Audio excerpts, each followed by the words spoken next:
الحمد لله رب العالمين الرحمن الرحيم مالك يوم الدين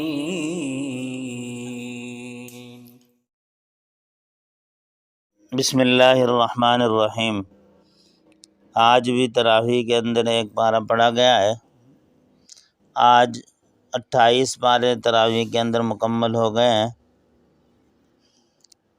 تراویح کے اندر آج قرآن کریم کی تلاوت 28ویں پارے کے شروع سے کی گئی ہے۔ پارے کی شروع کی جو صورت ہے اس کا نام ہے مجادلہ۔ اس صورت کے اندر چونکہ ایک صحابیہ حضرت خولہ بنت ثعلبہ رضی اللہ تعالی عنہ سرکار دو عالم صلی اللہ علیہ وسلم کی خدمت میں حاضر ہوئی تھی اور آپ علیہ الصلاۃ والسلام سے کچھ مسائل پوچھ رہی تھی۔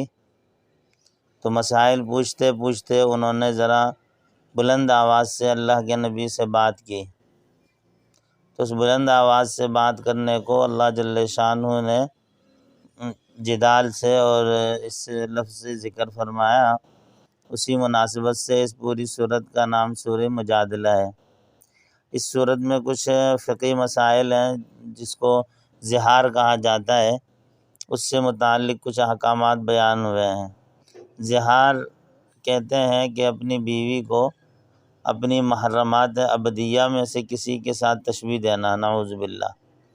یہ کہنا کہ بیوی سے کہ تم میری ماں کی طرح ہو یا بہن کی طرح ہو یا بیٹی کی طرح ہو یا پھپھی کی طرح ہو، تو اس طرح کے معاملات میں نیت کا اعتبار ہے، تو اس میں کبھی جو ہے طلاق بھی واقع ہو جاتی ہے۔ اس لیے اس طرح کی باتوں سے اجتناب کرنا چاہیے۔ محبت اپنی جگہ میں ہے، تعلق اپنی جگہ میں ہے، لیکن اس طرح کے الفاظ بولنا بیوی کو کہ تم میری ماں ہو یا میری بہن ہو یا فلاں ہو، اس سے بسا اوقات جو ہے طلاق بھی واقع ہو جاتی ہے۔ ایسے الفاظ کبھی نہیں کہنا چاہیے۔ اسی طرح پھر یہاں پر کفارے سے متعلق بھی کچھ احکامات ہیں، اور ایک اللہ جل شانہ نے مضمون یہ بھی بیان فرمایا، ما یکون من نجوى ثلاثة الا هو رابعهم ولا خمسة الا هو سادسهم۔ اللہ فرماتے ہیں اللہ کی ذات ہر جگہ موجود ہے، تم اکیلے ہو، مجمع میں ہو، خلوت میں ہو، جلوت میں ہو، ہر جگہ اللہ جل شانہ تمہاری نگرانی کر رہے ہیں۔ اللہ فرماتے ہیں 3 ہو تو چوتھی اللہ کی ذات ہے، 4 ہو تو 5ویں اللہ کی ذات ہے۔ اللہ ہر جگہ تمہاری جو ہے نگرانی کرتے ہیں۔ اب دیکھیں معاشرے کے اندر لوگ بسا اوقات یہ دیکھتے ہیں کہ کوئی بندہ دیکھ تو نہیں رہا، کوئی ہماری نگرانی تو نہیں کر رہا، تو جو ہوتا ہے کر گزرتے ہیں۔ اللہ کی طرف دھیان نہیں جاتا، اللہ جل شانہ تو ہر وقت ساتھ ہیں، تو اس کا تذکرہ ہے۔ اسی طرح اس کے بعد ہے سورہ حشر۔ حشر کہتے ہیں جمع ہونے کو۔ اس صورت کے اندر اللہ نے ارشاد فرمایا کہ وہ جو یہود تھے جن کو اللہ جل شانہ کے محبوب پیغمبر علیہ السلام نے مدینے سے نکال کر باہر کر دیا تھا جمع کر کے، تو لأول الحشر کا لفظ آیا ہے کہ پہلی مرتبہ جب ان کو بدر کر کے مدینے سے نکالا۔ پھر دوسری مرتبہ بھی حدیث کے اندر ہے کہ حضرت عمر رضی اللہ تعالی عنہ نے ان کو نکال کر باہر کیا تھا، اور یہ اللہ کے نبی کی حدیث بھی ہے، اخرج الیہود من والنصارى من جزیرۃ العرب، ہے کہ یہود و نصارہ کو جو ہے نا جزیرۃ العرب سے نکال دیا جائے۔ اور آج نعوذ باللہ آپ دیکھیں جزیرۃ العرب کیا حرم تک جو ہے نا اس طرح کے ناپاک لوگوں کو جو ہے داخل کیا جا رہا ہے، لایا جا رہا ہے، اور اسی طریقے سے جو ہے نا عرب کے اندر کیا کیا چیزیں پتہ نہیں خلاف شرع ہو رہی ہیں، ہندوؤں کو لایا جا رہا ہے، ان کو پروٹوکول دیا جا رہا ہے، اور جو ہے اس طرح کے گناہوں کی جگہ سے ان میں حال بنائے جا رہے ہیں، تو یہ اپنی آخرت کو برباد کرنے والی باتیں ہیں۔ بہرحال اس کا ذکر ہے۔ اسی طرح اس صورت کے اندر ایک یہ بھی حکم ہے کہ ایمان والو اللہ سے ڈرو اور اپنے آئندہ کل کے لیے یعنی آخرت کے لیے اچھی طرح تیاری کرو، اور اپنی موت کو جو ہے نا سوچتے رہو کہ موت آ کر رہے گی اور آگے کیا بھیجا ہے اس پر بھی جو ہے نا غور کرو۔ وَلْتَنْظُرْ نَفْسٌ مَا قَدَّمَتْ لِغَدٍ، پھر آگے آخری آیات میں اللہ جل شانہ کی توحید، اللہ جل شانہ کی عظمت بیان ہوئی ہے۔ اس کے بعد ہے سورہ ممتحنہ۔ ممتحنہ امتحان سے ہے۔ اللہ جل شانہ نے اس صورت کے اندر صحابہ کرام سے متعلق ارشاد فرمایا، اولئک الذین امتحن اللہ قلوبہم للتقوی، کہ ہم نے ان صحابہ کرام کو جانچا، پرکھا، امتحان لیا، ان کے دلوں میں سوائے تقوی کے کچھ بھی نہیں پایا، یعنی اللہ کا ڈر، اللہ کی رضا، تقوی، یہی چیزیں صحابہ کرام کے دلوں کے اندر تھی۔ اسی لیے اللہ نے ان کو رضی اللہ عنہم ورضوا عنہ کا خطاب عطا فرمایا۔ تو یہاں ایک چیز سوچنے کی ہے، ایک ہے دنیا والوں کے امتحانات۔ دنیا میں کبھی کسی مضمون کا، سبجیکٹ کا امتحان ہوتا ہے تو اس میں یہ معاملات ہو جاتے ہیں کہ وہ شخص جس نے پورے سال نہیں پڑھا ہوتا ہے، امتحانی سوالات دیکھ کر اس کو یاد آتا ہے کہ کچھ سوال اس کو آتے ہیں جو کبھی پڑھے تھے، تیاری نہیں کی ہے، اندازہ، تخمینہ اور تکا لگا دیتا ہے اور پاس ہوتا ہے۔ اور بعض اوقات ایسا ہوتا ہے کہ جو پورا سال محنت کرتے ہیں، پڑھتے ہیں، اچھے اسٹوڈنٹ شمار ہوتے ہیں، قابل اسٹوڈنٹ شمار ہوتے ہیں، انہیں بسا اوقات امتحان میں جو سوال ہوتے ہیں ایگزام میں وہ نہیں آتے، وہ بہت سارے رہ جاتے ہیں کئی مرتبہ۔ تو یہ دنیا کے امتحانات ہیں، دنیا والوں کے امتحان لینے کا طریقہ ہے کہ کبھی اچھے پیچھے رہ جاتے ہیں اور کمزور اور پڑھائی سے بھاگنے والے وہ آگے نکل جاتے ہیں۔ لیکن اللہ کا امتحان لینا تو ایسا ہے کہ اللہ تو صحابہ کرام کے ماضی حال اور مستقبل کو جانتے۔ اللہ جل شانہ فرماتے ہیں کہ میں نے ان کا امتحان لیا، ان کے دلوں میں صرف اور صرف تقوی ہے، دنیا یا اسی طریقے سے غیر اللہ یا کچھ بھی اس طرح کی چیزوں کا تصور ہی نہیں ہے صحابہ کرام کے دلوں میں، اور اللہ کے علم میں ہے کہ یہ آگے جا کر بھی مرتے دم تک اسی طرح رہیں گے۔ اور آج نعوذ باللہ بہت سارے ایسے فتنے ہیں جو باقاعدہ اس کے اوپر کام کر رہے ہیں کہ فلاں صحابی فلاں حضور کے بعد ایسے ہو گئے تھے، راستے سے ہٹ گئے تھے۔ تو یاد رکھیں یہ نعوذ باللہ اللہ پر اعتراض ہے۔ کیا اللہ کو علم نہیں تھا کہ ابھی میں ان کو جنت کا ٹکٹ دے رہا ہوں اور یہ بعد میں جا کر راستے سے ہٹ جائیں گے؟ یہ اپنے ایمان کو خراب کرنے والی بات ہے، خود اپنے آپ کو جو ہے مسلمانوں سے الگ کرنے والی بات ہے۔ اللہ فرماتے ہیں ہم نے ان کا امتحان لیا، ان کے دلوں میں تقوی اور اللہ کا ڈر اور اللہ کی رضا پایا۔ پھر اس صورت کے اندر ایک اور جو ہے شریعت کے حکم میں سے بیعت کا جو سلسلہ ہے، ہجرت کر کے جو مکے سے مدینہ آئے تھے صحابہ اور صحابیات، ان کی بیعت کا ذکر ہے۔ اللہ کے نبی نے ان سے بیعت لی تھی، اس بات پر وعدہ لیا تھا کہ چوری، گناہ اور اسی طریقے سے دیگر تمام چیزیں ان سے بچنا ہے، تو انہوں نے اس پہ اوپر عمل بھی کیا۔ اس کے بعد سورہ صف سورت کے اندر اللہ جل شانہ نے یہ لفظ ذکر فرمایا ہے، ارشاد فرمایا ہے، تو اس کے اندر صف بنانے والوں کی تعریف ہے، جو میدان جہاد میں صف بندی کرتے ہیں یا نماز کے لیے یا دین کے کسی بھی حکم میں اس طرح صف بندی کرتے ہیں، اللہ جل شانہ اور اللہ کے نبی کو محبوب ہے۔ بہرحال تو اس صورت کے اندر اس کا تذکرہ ہے، اسی مناسبت سے پوری صورت کا نام سورہ صف ہے۔ اس میں بھی احکامات ہیں، عیسیٰ علیہ السلام، موسیٰ علیہ السلام سے متعلق کچھ باتوں کا ذکر ہوا ہے۔ آخر میں موسیٰ علیہ السلام کے قوم کے جو حواریین تھے، جو ان کے سمجھ لیں صحابی تھے، ان کے ساتھی، ان کو حوارین کہا جاتا ہے، ان سے فرمایا تھا عیسیٰ علیہ السلام نے کہ بھئی کون ہے جو میرا ساتھ دیں گے؟ تو کچھ نے ساتھ دیا، اللہ جل شانہ نے ان کے اوپر اپنا فضل فرمایا، اس کا تذکرہ ہے۔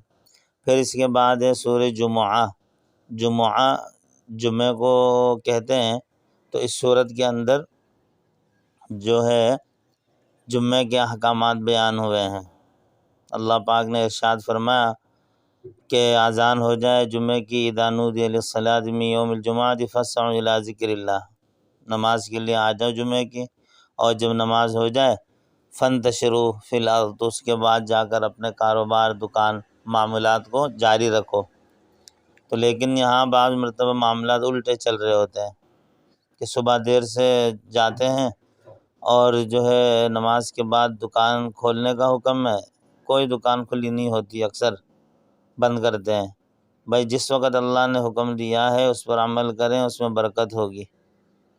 تو جمعے کا ذکر ہے تو جمعے سے یہ بات بھی یاد رکھیں کہ آج جس طرح جمعۃ الوداع کا کہہ رہے تھے کہ بھائی جمعۃ الوداع ہے، الوداعی جمعہ ہے، فلاں ہے، تو شریعت میں اس کا کوئی تصور نہیں ہے جمعۃ الوداع یا فلاں جمعہ۔ بھائی جمعے کا دن ہفتے کے دنوں کا سردار ہے، اور رمضان کے جو جمعے ہوتے ہیں وہ اجر و ثواب کے اعتبار سے زیادہ ہوتے ہیں، باقی کوئی الگ جمعہ نہیں ہوتا، کوئی الگ فضیلت نہیں ہوتی۔ اور شریعت نے اس کا نام جمعۃ الوداع نہیں رکھا، عوام نے رکھا ہے اور اسی کو لے کر پھیلا دیا ہے۔ پھر اس میں جو مختلف قسم کی خرافات ہوتی ہیں قضا نمازوں کے نام سے کہ ساری زندگی کی نمازیں جو ہے ادا ہو جاتی ہیں، جھوٹ ہے، غلط ہے۔ تو بہرحال جمعہ کا ذکر ہے، اسی مناسبت سے سورت کا نام جمعہ ہے۔